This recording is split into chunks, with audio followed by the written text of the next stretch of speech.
Welcome to the Radio Horror Show. Tonight on Radio Horror, we have with us this incredible Instagram spokesperson, I would call, for Sleepy Hollow, called Sleepy Hollow Spellbound. Please introduce yourself. Hi. Hello, everyone. My name's Michelle. I run the Instagram account, Sleepy Hollow Spellbound. It's fueled by my enthusiasm, and I'm happy to be here. Thanks for having me. Your entire Instagram is nothing but Sleepy Hollow. Like, I was there for a hot minute in May. I was there for several hours, and I did not see nearly as much as you have posted about. Like, I completely missed Irving's house, and I was like, holy crap, this woman has so much detail. There's so much amazing video coverage and history on this, and not just about Sleepy Hollow, but some of the surrounding areas of Sleepy Hollow, too. Mm-hmm. Oh, thank you for the kind words. I appreciate that. You know, I always say it's good to have a little unfinished business in Sleepy Hollow, so that way you come back. You know, there's more to see and do, and you can't do it all in a day. So, yeah, it will be great if you come back and explore more. I will. I'll have to look you up to see if you're available for when I come back. I plan on hopefully coming back in November, so after it dies down a bit. But there's like the little things in your videos I want to explore with you to be like, okay, show me where this is. Show me where that is. What made you want to do this? Well, I had always, since I was a child, I loved, the Legend of Sleepy Hollow. My first exposure was Disney Halloween Treat, the Disney version of the Legend of Sleepy Hollow, The Adventures of Ichabod and Mr. Toad. And I always loved the story. And it's funny because even though I was born in New York, it wasn't until I was in my 30s that I finally was like, I want to actually go to Sleepy Hollow. And I was spellbound by the village of Sleepy Hollow. As soon as I stepped foot, I really just felt such a magnetic pull, such an energy to this place that I couldn't get it off my mind. I kept researching the history. I wanted to come back. I couldn't stop thinking about it. And I continued to, like many people, return in the fall. And then I started coming back again in the spring and in the summer. And I was visiting constantly to the point where I was like, you know what? I want to make Sleepy Hollow my home. And finally, I had the opportunity to do so. And I'm so blessed to be here. I love living in Sleepy Hollow. There's really, it's rich in history, loaded with legends. It's beautiful. I love taking pictures, and I just never, ever get bored in Sleepy Hollow. I'm so inspired by this place. I don't think there's anyone who has like an account like yours, even for other social media pages, like Facebook or Twitter, that has this much coverage. I know there are people that cover like their entire Instagram is all Halloween, their entire Instagram is all Black Cats, their entire Instagram is all Freddy, Jason, Michael, one of those guys. You know what I mean? The fictional stuff, whatever. And yeah, and Sleepy Hollow's story is fiction as well, but there's history involved in your fiction too. And there's just it's more than just about like Sleepy Hollow. Again, like I said, it's also about like New York, and it's one of the more unique kind of things. Like you do this thing with like can you find the witch or whatever, and you show all these different witches or the doors. I never would have thought about looking at some of the doors. Glad you like that. Yeah. My friend Martin Monroe, he's an artist in Sleepy Hollow. He does chalk murals in the preserve, and I love that chalk mural. He's very talented, and it's a lot of fun for people. We always say we don't reveal the exact location, but it's fun for people to find, because I myself, when I moved to Sleepy Hollow, was searching for the witch, and it's fun. Did you so what's your full-time job? Is it working with like Sleepy Hollow's Historical Society? Well, that is one of my jobs. I am a tour guide for the Sleepy Hollow Historical Society. Well, it's the Historical Society serving Sleepy Hollow and Tarrytown. Okay. Really love doing that. I do tours of the old Dutch church and burying ground. Okay. My full-time job, I am a teacher. Oh, okay. Excellent. You know what's something else that's unique about Sleepy Hollow, and I haven't seen it in one of your videos, so I have some homework for you. Oh. In the border of Sleepy Hollow, right when you're coming down the street before you hit the downtown area and before you round the corner to go to the bridge and the church, at the top of the hill, I guess it's a hill, there is a antique store called Curious Goods. And Curious Goods was the name of the antique store in the Friday the 13th television series, which had nothing to do with Jason Voorhees. about two cousins and an old man who have to hunt down all these cursed antique objects by the devil. Oh, wow. Yes. I'll have to check this out. Yes. So watch the show, watch a few episodes of the show, and then go to Curious Goods, which is an actual antique store in Tarrytown, Sleepy Hollow. Okay, thank you for that. I tried to go there the day I went there, and it was on Tuesday, and they were closed. So, but I got all my directions from the, I think she called herself the redheaded witch that works at the Sleepy Hollow bookstore. Oh, wow, okay. Yeah, that's how she referred to herself. And that's how I found out about the stuff in Sleepy Hollow to go and investigate as well. We're blessed to have the Sleepy Hollow Bookshop, Transom Books in Tarrytown. There's a lot to do here. A lot of great shopping, a lot of great historical sites. It's a lot of fun. The fog setting videos that you've done as well really creepily envelope like the look and feel of Sleepy Hollow too, which I think is perfect. Oh yeah, I know I got some foggy shots on the the Sleepy Hollow Cemetery's Headless Horseman Bridge. Yep. I know there was one in March. I was in Sparta Cemetery, Ossining, and it was so foggy. It was beautiful. So it's always fun to capture those things.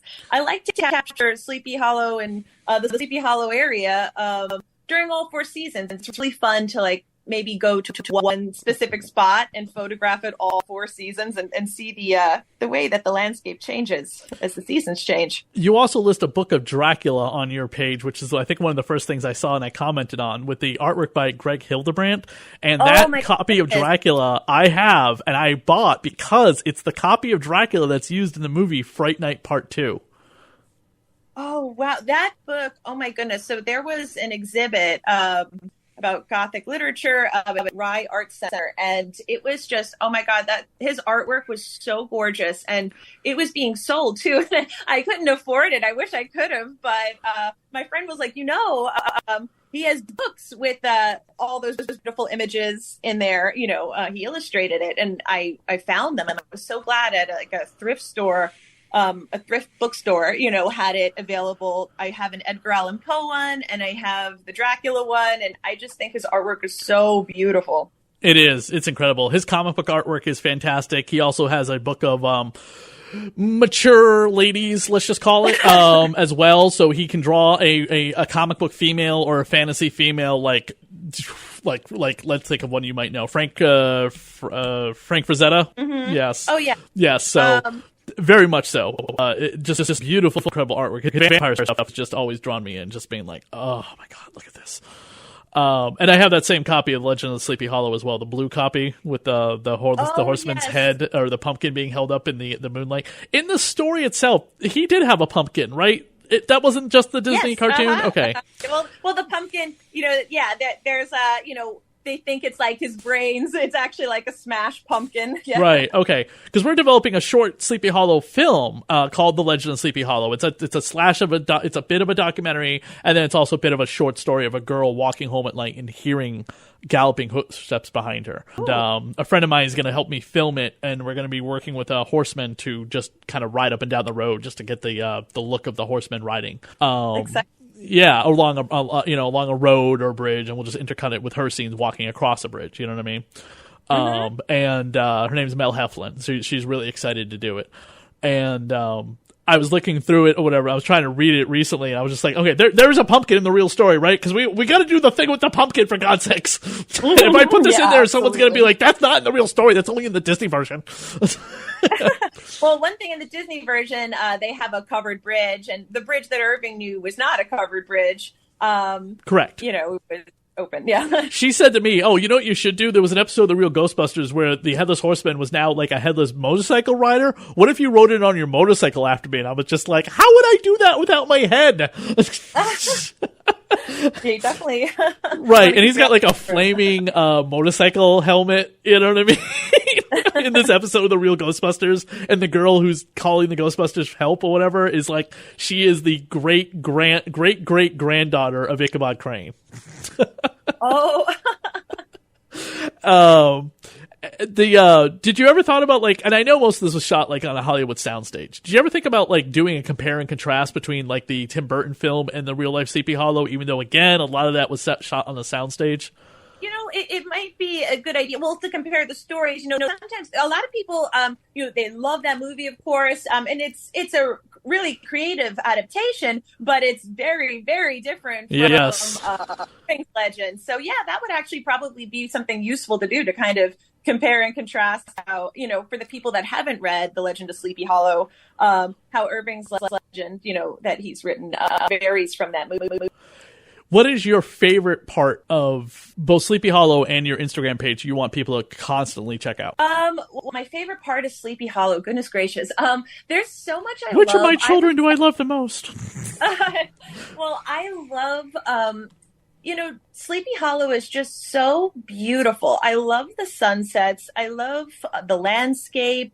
I love the history. I love exploring, like the fact that so much you could walk through Sleepy Hollow and just see so many fascinating things, from the old Dutch church, Phillipsburg Manor, Patriots Park. There's just so many fascinating sites all around, and Washington Irving's home, Sunnyside. There's Lyndhurst Mansion. There's just so much history in Sleepy Hollow and Tarrytown, in Sleepy Hollow country area. It just never gets old, I think. My favorite part is, I guess, that it never gets old. I'm continuously spellbound, no matter what.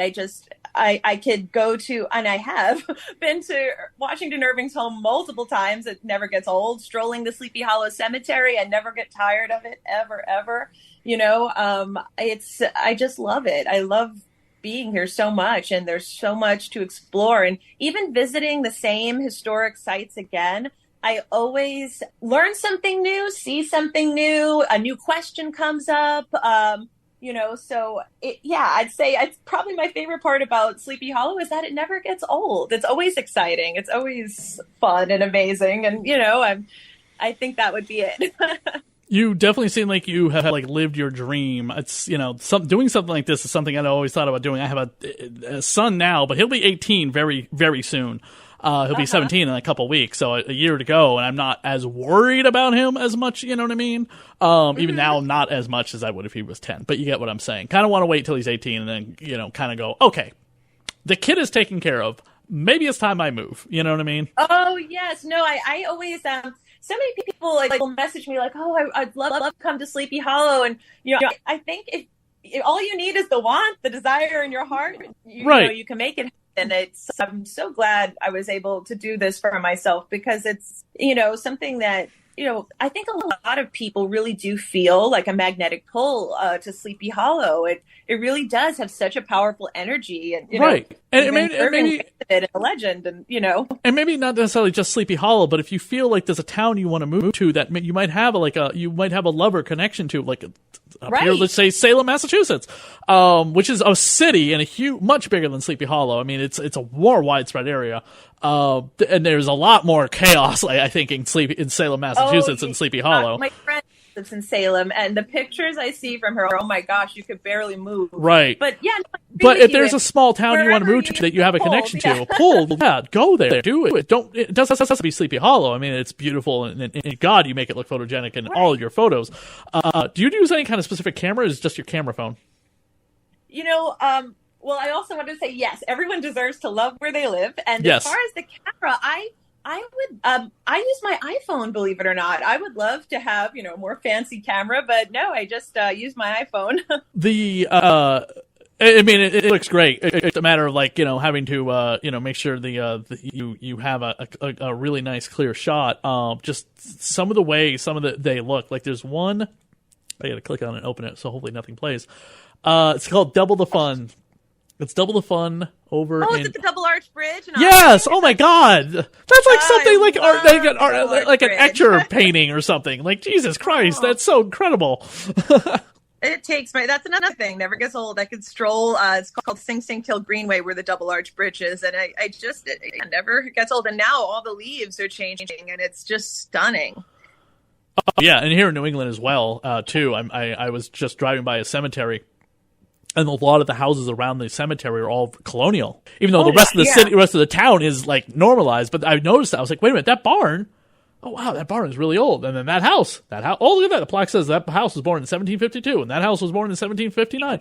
Holy cow! And so the area around this just one cemetery is all colonial, and it just looks amazing. Like you have transported in time for the 2 seconds you're driving past it or through it. It's absolutely breathtaking. Oh wow. Chris, I'm so sorry. I have to step out. This was such a pleasure chatting with you. Yeah, no, that's no problem. Like I said, go to her Instagram over on, why won't it come back up? Go to her Instagram, Sleepy Hollow Spellbound, to check out the rest of her videos.